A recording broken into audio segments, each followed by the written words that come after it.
So you can, and we probably should at some point, get an entire sermon series out of that hymn.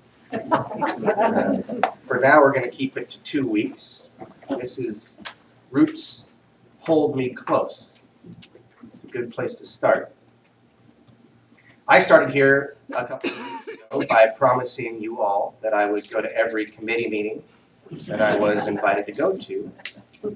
And I think thus far, more than 2 weeks in, I've kept my promise.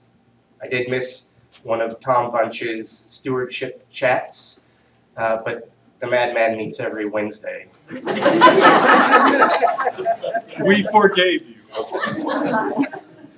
That's good reason that they meet every Wednesday. It's a really it's a wide-ranging, extremely important, really quite beautiful discussion conducted by a diverse, powerful, and beautiful group of engaged souls. So I missed one of those. Otherwise, I've been to every meeting. And I have learned a lot. I've learned that you all have a lot of meetings.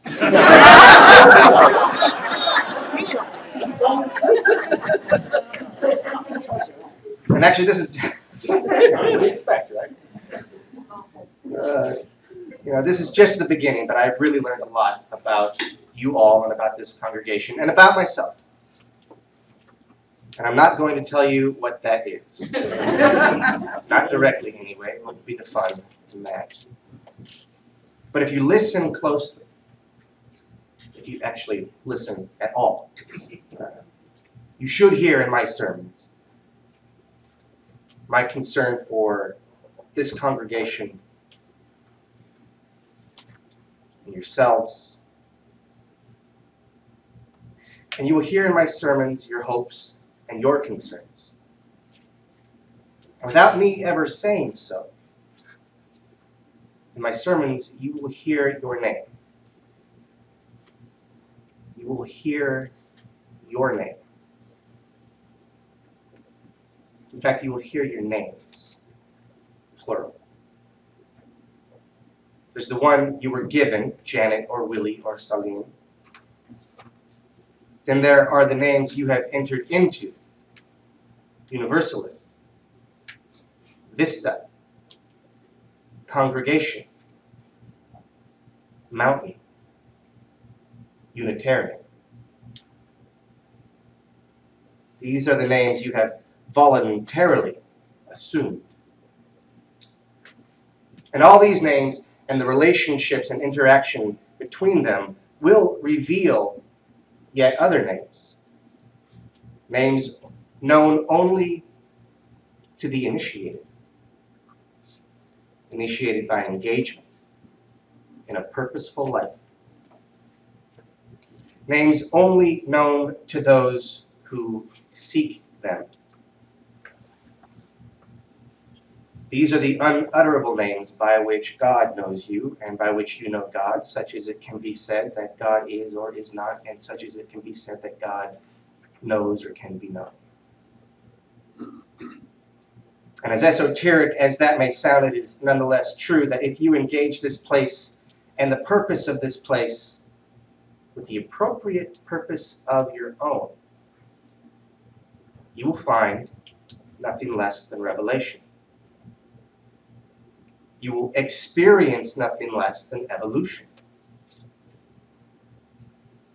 That is to say that if your purpose and the purpose to which you contribute and assume, the purpose of this church, if those are in harmony, you will find revelation and you will experience evolution.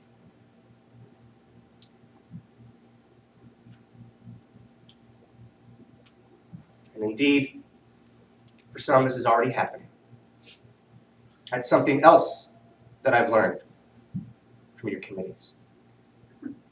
So the window through which I am looking at that possibility of evolution and revolution is the window of names. And names are designation of character and place. Physical place, emotional place, invitational place.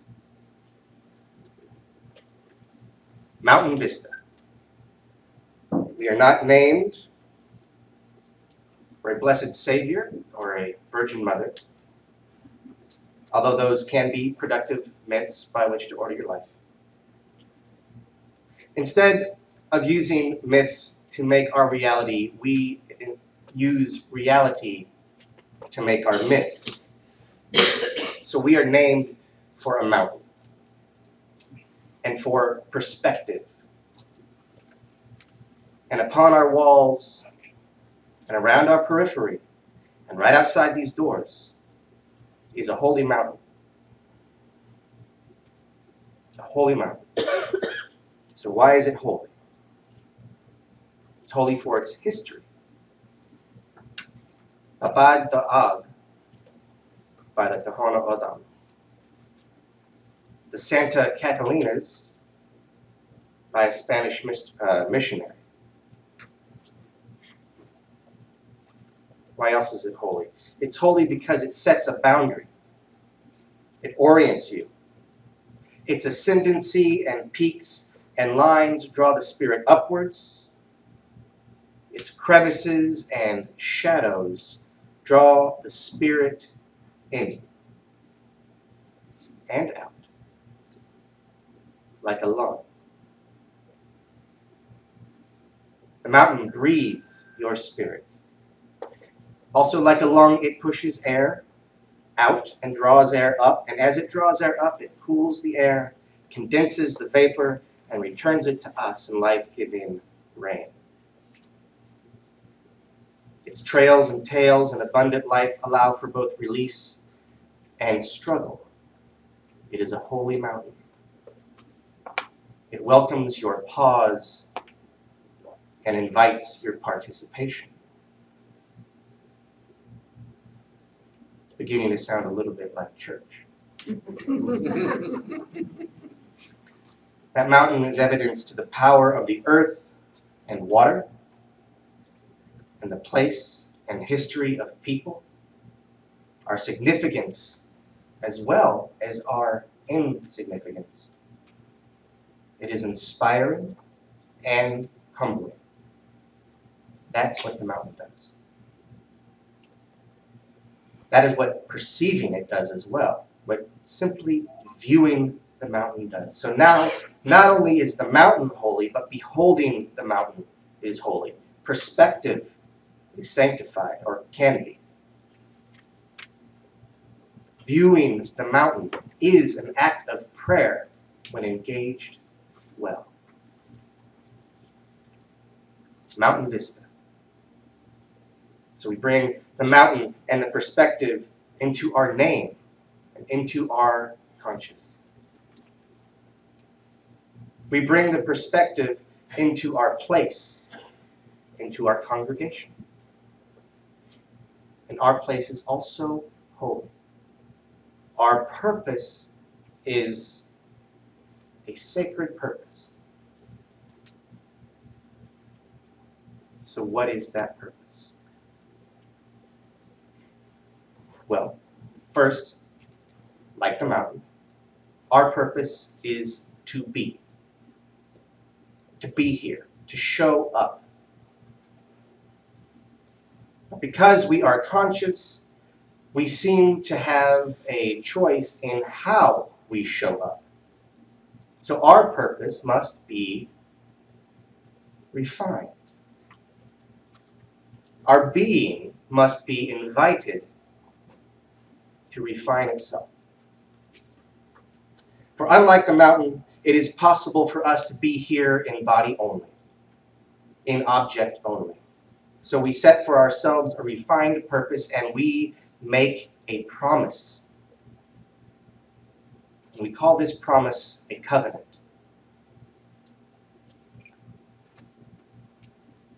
So those in covenant with each other as Mountain Vista congregation have promised each other that we will welcome the stranger, encourage and support one another, honor our diversity, ask questions with an open mind and heart, listen deeply, and seek understanding.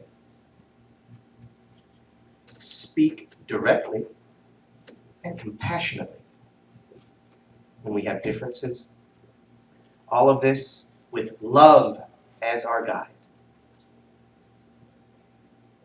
With love as our guide. Now, of course, from time to time, it's almost inevitable that we will, each of us, fall short of that covenant. We will break our promise. And then we are out of covenant. We have estranged ourselves.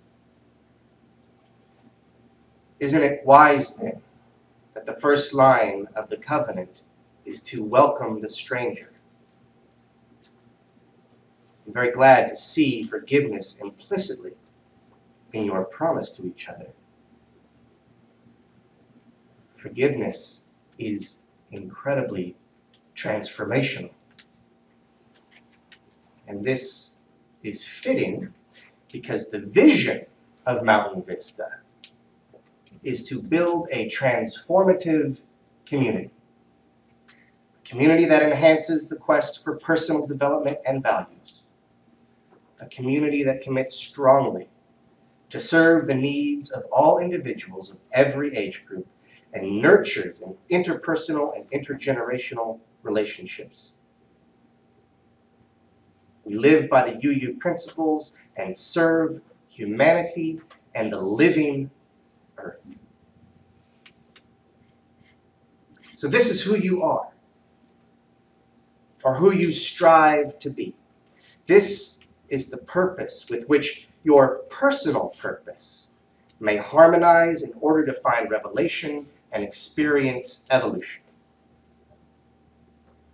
To live into your given names and your chosen names, and to discover your hidden names. The names by which you are known to and know God, such as it can be said that God knows or can be known.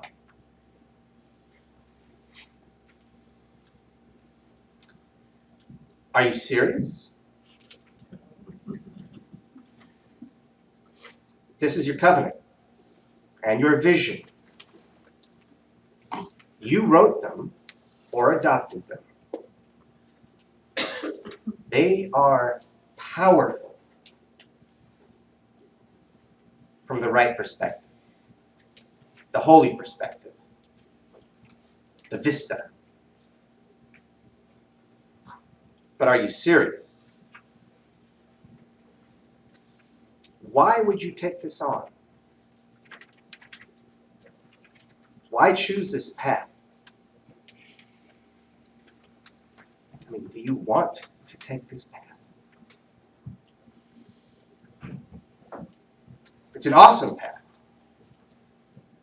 It's an awesome place to be, and it leads to yet even more incredible vistas. But you have to be there to be there. You have to know and take this path to heart. And it's not easy. It's like mountain climbing. And if anyone has seen Jim Gesseman this morning, he's over in the RE building. You know that mountain climbing can have some consequence. I'm sure that he would tell you that it was rewarding, but not easy. So it's not easy. Sometimes, actually, it's easy. Sometimes it is. But often it is more of a challenge than you thought it was going to be. I'm talking about your mission and vision.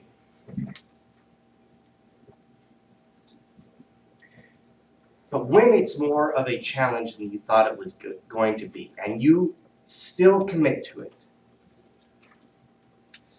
that is when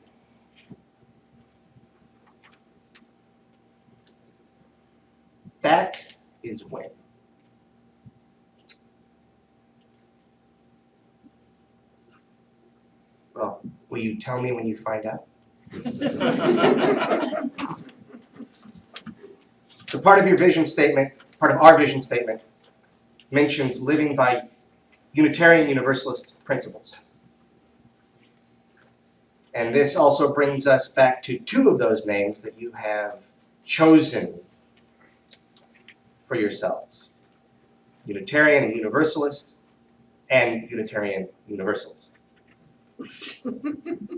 Now these are names full of revelation and evolution. We will delve into Unitarianism and Universalism separately and combined. We will delve into these as time goes by.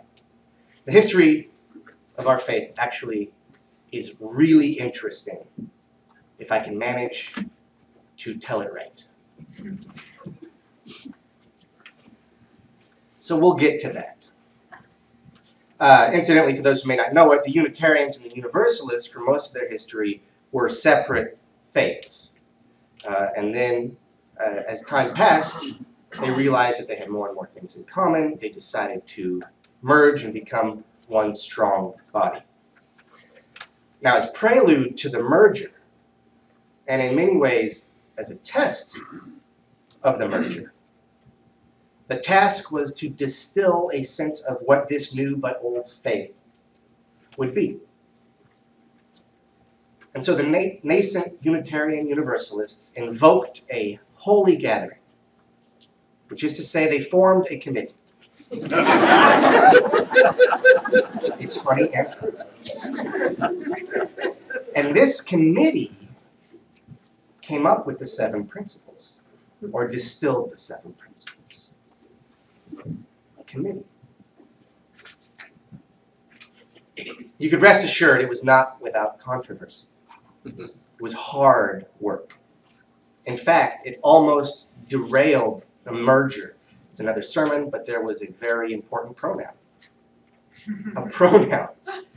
But they managed to work that out.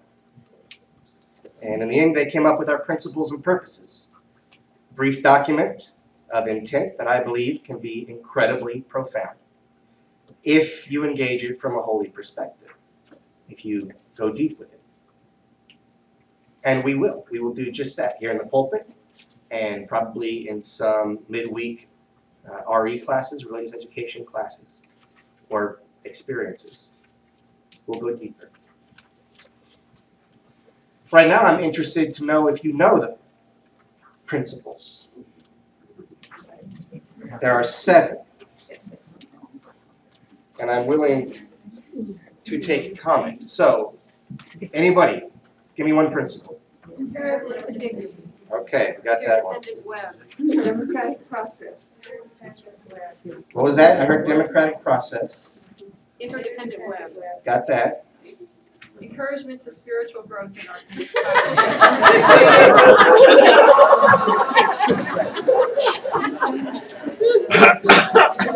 Okay, without looking at the hymn. Free and responsible search for community. Okay. How many do we have? We have, let's see, we've got 2 more. Independent web of all existence. We got that one already. Respecting others' beliefs. We take our beliefs from Jewish, Christian. That's the purpose, or that's the sources. That's the sources. The right of conscience and use of the democratic process. We got that. Okay, so we're going to have 2 sermons in the future. Did we get justice, equity, and compassion and human rights? Oh. Yeah. Huh, interesting. Interesting. We're talking about covenant here. And the goal of, maybe somebody said world community. Did someone say world community? Okay, we're going to talk about that. I'm not even, tell you the truth, I'm not sure what that means. We'll talk about it then. So thank you for determining 2 of my future sermons. Plus it's not Sarah's. Okay. And if you're interested, they're, what, on page 9, I think, of the hymnal. So, now this is not a creed. This is not a creed. We covenant to affirm and promote. Thank you. Affirm and promote. It's not a belief, a test of belief. But it is a promise that we make to each other. And these principles are part of the name that you have chosen. Mountain Vista Unitarian Universalist congregation. And to those chosen names, you bring your given names. And the interaction between those, the harmonizing of that relationship ought to both comfort you and challenge you. It really ought to challenge you. And I hope it does comfort you. And in that you may yet find new names. You may find revelation and experience evolution. And sometimes confirmation also. So these names hearken to who we are, to where we are.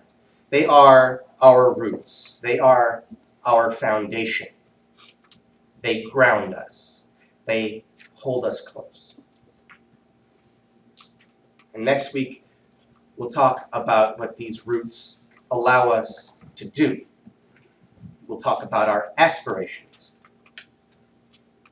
But we start with foundation. We start with roots. Because it only makes sense as a metaphor, but it's nonetheless true that you cannot fly without being grounded.